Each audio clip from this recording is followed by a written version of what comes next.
tarde, sou o professor Esteban. Hoje é uma quarta-feira, dia 7 de dezembro do ano gregoriano 2022.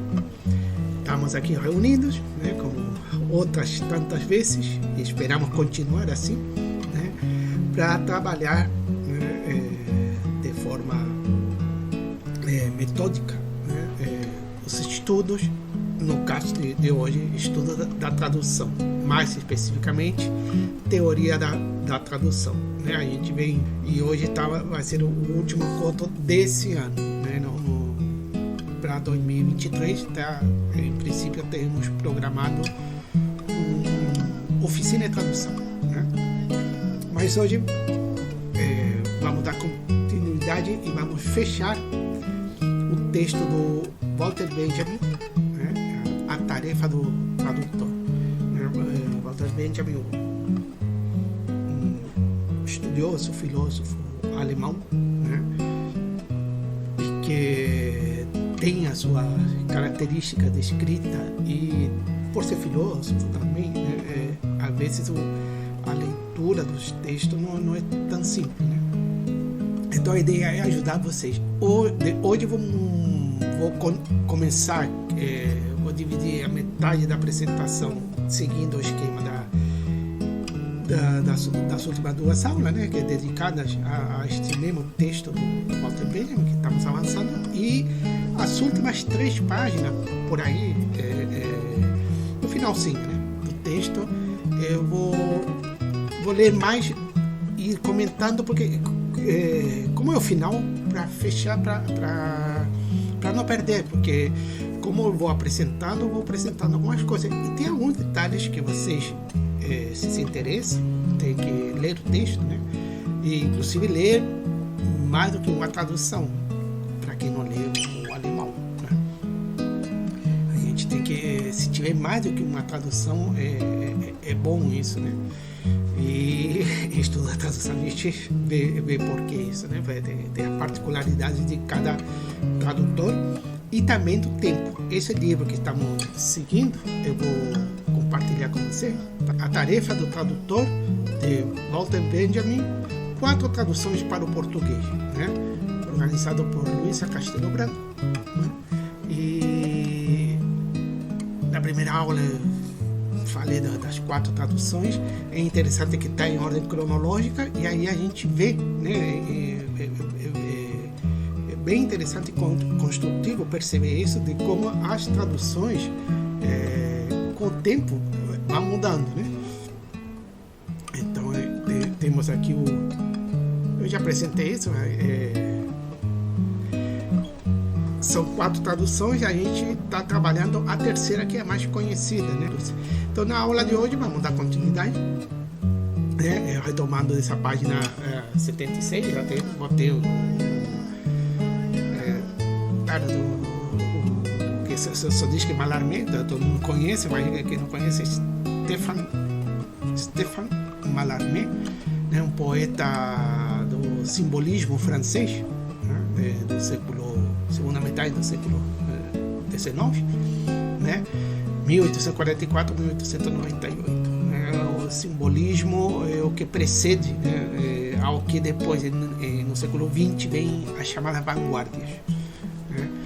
Quem estuda comigo literatura, ou já estudou literatura hispano-americana B, né? A gente estuda as vanguardas. Né? Claro que se deram na Europa, mas em língua espanhola também está nos países aqui de América, vários que vão, principalmente a França, né? E trabalham com essas novas propostas, né? Poéticas. Né?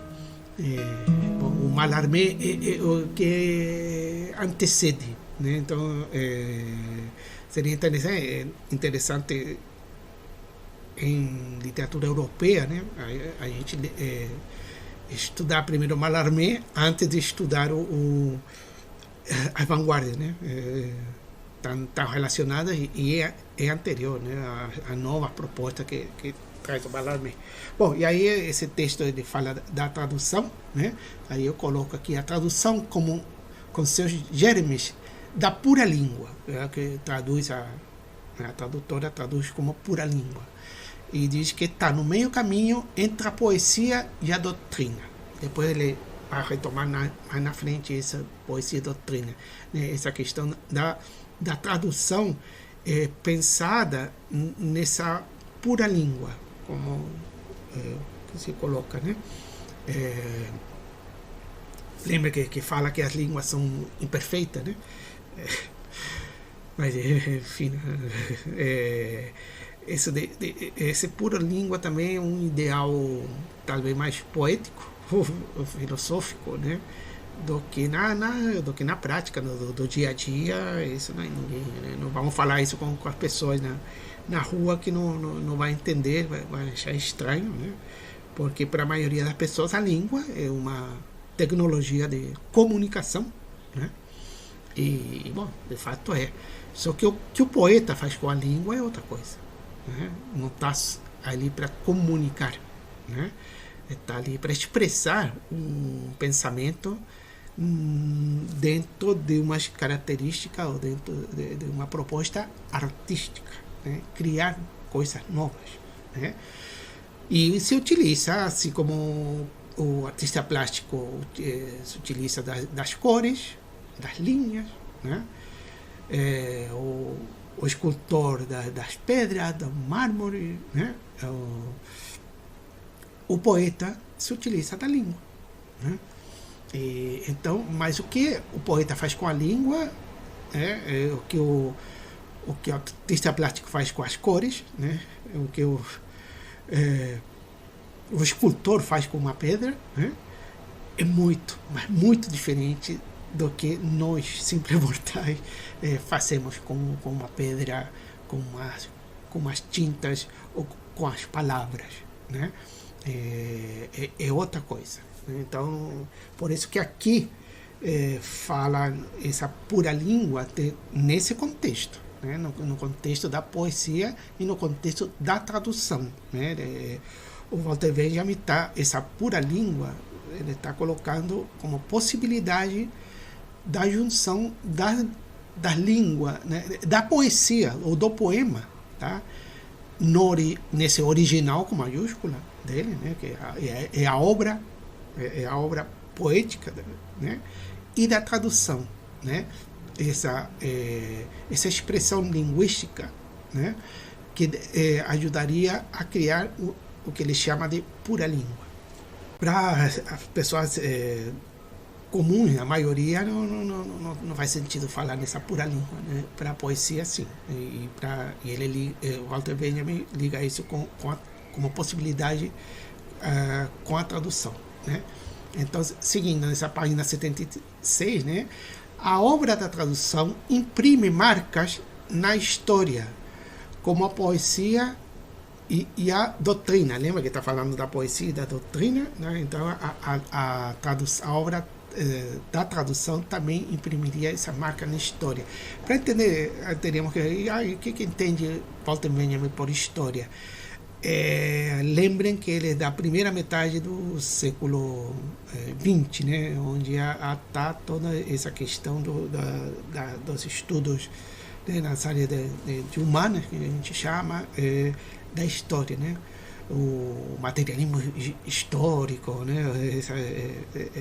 Esse valor que se dá à história, né? Nesse contexto da primeira metade do século XX, que hoje em dia é um pouco diferente, com o tempo a coisa vai mudando, né? Bom, e ele fala, e eu marquei aqui, de fidelidade à palavra e de liberdade na reprodução do sentido, né? E aí faz algumas considerações, né? Mas é interessante marcar que essa fidelidade, né, que às vezes se fala que a tradução é fiel ou infiel, hoje em dia, creio eu, né, ou pelo menos para mim, não, é um falso problema isso, né? A tradução não precisa ser fiel, né? E é interessante isso aqui, que ele fala de fidelidade à palavra, e vamos ver como ele fecha com isso, com que o tradutor trabalha com a palavra, né? E não com a frase, né? Mas aí, o que entende palavra. Tem um outro livro interessante, está traduzido em português, que foi o que trabalhei nesse curso na pós-graduação, e é de A Palavra ou a Letra, né? E, claro, o que se entende por palavra, o que se entende por letra. Tem essa coisa que eu falo, quando a gente trabalha com teoria, trabalhamos com conceitos. Então, os conceitos se definem, né? São teóricos, são a ferramenta da teoria, né? E temos que ver qual é a definição de cada um desses conceitos. Os problemas começam quando o autor utiliza certo conceito e não os define, né? Mas a definição não define assim como se fosse num dicionário. A definição ele vai expondo durante o texto que está elaborando, né? E aí a gente tem que ler com calma para poder entender qual é a definição que ele dá para cada conceito que utiliza, tá? Bom, seguindo. A fidelidade aqui já, quando boto entre aspas, né? Porque tem coisa que é melhor botar textual da tradução, né? Não do alemão, né? Textual da tradução. A fidelidade na tradução de palavras isoladas quase nunca é capaz de reproduzir plenamente o sentido que elas possuem no original. Estamos falando da palavra poética, tá? Então, claro, se eu falo de fone de ouvido, aqui tem o fone de ouvido, como é traduzindo para são parecidos, para traduzir para outra língua, né? Aí só a palavra, né? O modo de designar, como ele fala antes, né? Fica claro, né? Há uma relação direta, né? Mas na palavra poética, isoladamente, só a palavra não reproduz plenamente o sentido, né? Que a palavra no original, ou seja, a palavra poética, nesse poema, lembremos que original, apesar que ele não define isso, é o que a gente entende, esse original com maiúscula, né? Que eu vou ter aqui como entre aspas, mas quando coloco com maiúscula, né? Esse original com maiúscula é o texto, né, poético, né? Então não e em poesia, vamos ver aqui na frente, não é, vocês já sabem, né? Não é a mesma coisa, tá? Vamos então, já que o sentido não se esgota no designado, né? Se eu falo rio, todo mundo sabe que é rio, o Rio Negro, todo mundo sabe o que é. Se eu falo a rua tal, todo mundo sabe que é a rua tal, né? Mas em poesia não. Não se esgota no designado. O modo de designar é como digo, lembro do pão, né? Aí fala, o designado se liga ao modo de designar. Ele diz isso, né? Na poesia, o designado se liga ao modo de designar, que é o exemplo do pão, né? Aí eu faço o comentário. A palavra poética sempre diz mais. Uma manhã linda e tranquila fala do ambiente, sim, né?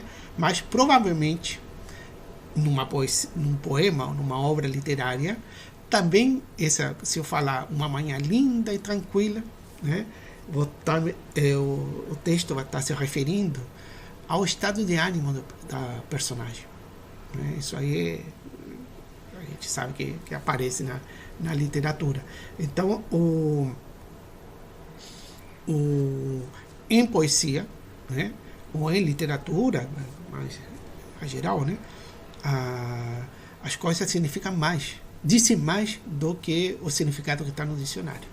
Dizem outras coisas também, né? E aí que surgem os problemas e a particularidade da tradução de um texto literário que é diferente da tradução de outros textos, né? Há alguns problemas, questões que a gente vê em outras áreas de tradução também, né? Mas especificamente na tradução literária temos esse problema ou esse desafio, né? De que a palavra, né, o modo de designar tem que estar associado ao designado, porque dizer mais, né? Então, se eu falo qualquer coisa dentro de uma poesia, significa mais, né? Sempre tem o valor é maior, né? Bom, na página 77, ele diz, chama isso, né, de tonalidade afetiva, isso de poder dar, né, entender quais são esses outros significados que a palavra poética também traz, né? Aí fala da literalidade, né? Dá o exemplo, aqui a gente fica um pouco, dá um exemplo bom se você conhece, né?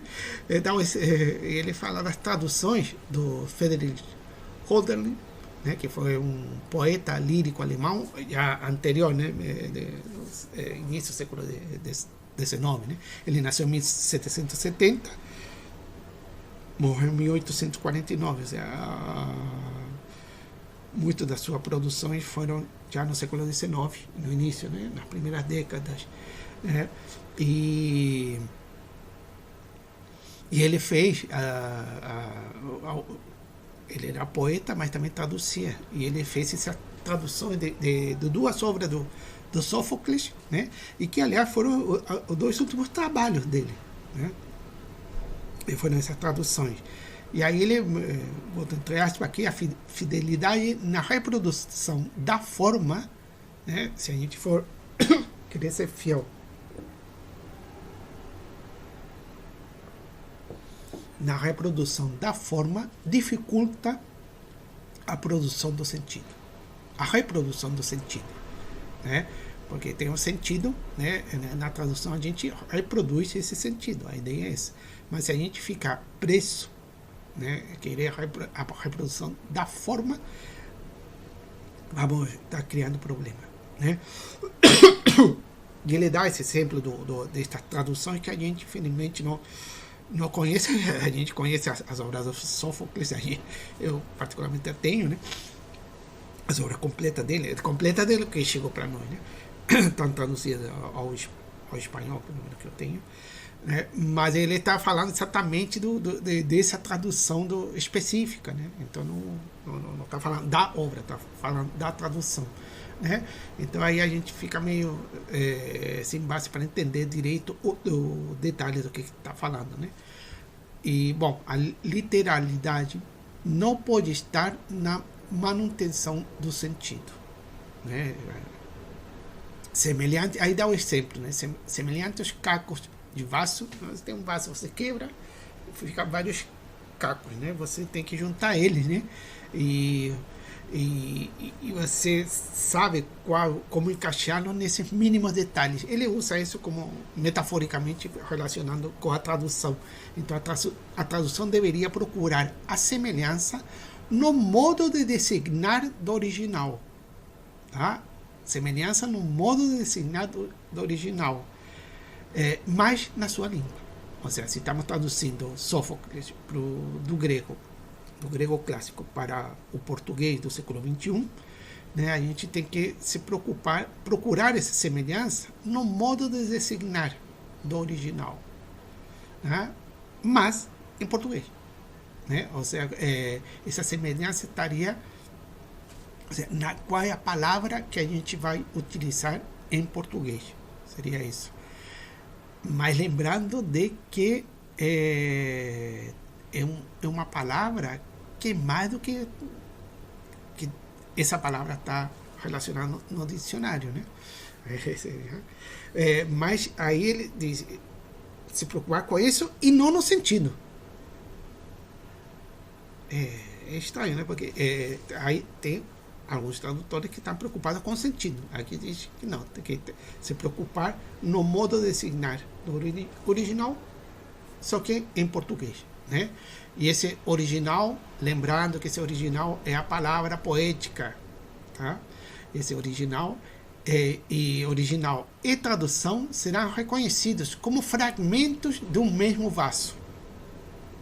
Então, metaforicamente está falando isso, né? De que um vaso, os cacos de um vaso, né? Se você quebra, você tem nos detalhes que você vai juntar para poder construir ou voltar a construir o vaso, né?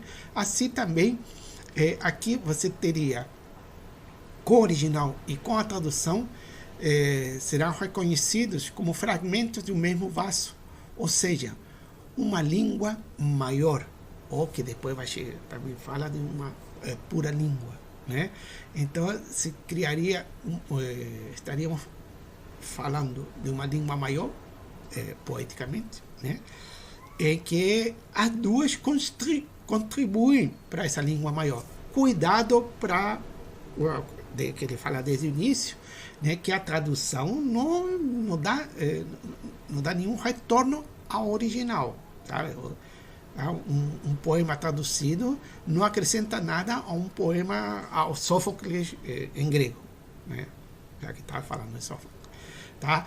Mas ele está falando que junto esse original, ou seja, Sófocles em grego, com Sófocles traduzido ao português do século XXI, né, serão fragmentos, né, dessa língua maior.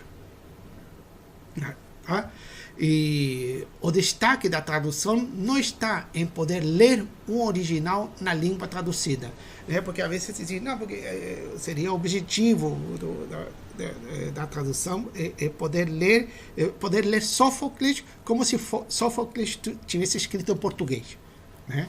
E aí, pelo que ele está falando aqui, não é por aí, tá? Na página 78, ele conclui esse pensamento, né? Então não é o destaque não está em poder ler esse original na língua traduzida, no nosso caso no português, né? Mas expressar a complementação entre as línguas. Ele está preocupado aqui no que ele chama de língua maior, pura língua, né, que seria a possibilidade em que a junção de um original com uma tradução, ou seja, de um poema, no caso em grego, com a tradução do poema em português, né, no nosso caso, né, eles seriam complementares, né, se teria um complemento entre essas línguas. E a tradução deve ser transparente, não pode ofuscar, né, o original. Isso está nas minhas palavras, né? Na tradução ele não pode tirar a luz, né? Mas ofuscar é mais ou menos isso, né? Então a tradução deve ser transparente, né? Que fala que também se fala em tradução que se diz a tradução tem que ser como um cristal, como um vidro, né? Que deixa, que protege, né? Mas deixa ver o que está do outro lado, né? Então a tradução diz ele deve ser transparente, não pode ofuscar o original. E sim seria esse complemento pensando nessa língua maior, nessa pura língua, né? Uma literalidade na transposição da sintaxe, ou seja, a palavra e não a frase, tá? Isso eu coloco entre parênteses porque na verdade isso é o que a gente entende depois, né? Então quando está falando essa literalidade na transposição da sintaxe, tá? Ou seja, a sintaxe seria as palavras, né? Aí falar e não da frase, eu falaria oração, mas aí são opções do tradutor, né? No caso aqui da tradutora. Aí que também, entre aspas, a frase constitui o muro que se ergue diante da língua do original e a literalidade sua arcada, né? De novo aqui faz metáfora, né? Vai mostrando uma coisa. Então se a gente fica a frase seria como um muro, né? Enquanto que a tradução a palavra, né, seria ou melhor, como ele diz, essa literalidade seria sua arcada, essa arcada que possibilita passar de um lado para o outro. O muro não deixa você passar, né? Se for com arcadas, aí você pode passar por debaixo, né? É uma forma metafórica de demonstrar de que às vezes para ele a frase é um impedimento e que a palavra seria a opção. E essa mas desde que seja essa literalidade que ele chama. Que fique claro que quando está falando de palavra, é a palavra poética, ou seja, tá? Além do elemento comunicável, né? Tem que ser, a gente trabalha com mais do que a comunicação, né? É o que eu decía, né? No dia a dia, a maioria das pessoas considera a língua uma tecnologia para a comunicação. Isso é o que mais se usa, né? Vamos deixar em suspense aí as pessoas que pensam que língua é cultura. Aí é outra coisa, né? Mas, enfim, para a maioria das pessoas, a língua é para comunicar, uma tecnologia de comunicação. Mas há além desse elemento comunicável, né? Haveria um elemento não comunicável, tá? Um elemento dependendo do contexto em que se encontra simbolizante ou simbolizado, né? E aí o simbolizante estaria nas línguas, enquanto que os simbolizados estariam no devir, ou devenir também, que às vezes se fala, das próprias línguas. E aí vou ter uma interrogação aí entre parênteses, porque aí são propostas também, teríamos que ver o que ele está entendendo por esse devenir das línguas, né? Esses seriam os simbolizados, né? Seria o que te traz, porque creio eu que está se referindo que as línguas são línguas vivas, né? Então acrescentam, estão fazendo coisas. O simbolizante estaria mais preso na língua, né? Enquanto que o simbolizado estaria nessa criação, né? A possibilidade de criação da língua, né? E é o cerne, e aqui seria, daí chegamos ao cerne do que ele chama pura língua.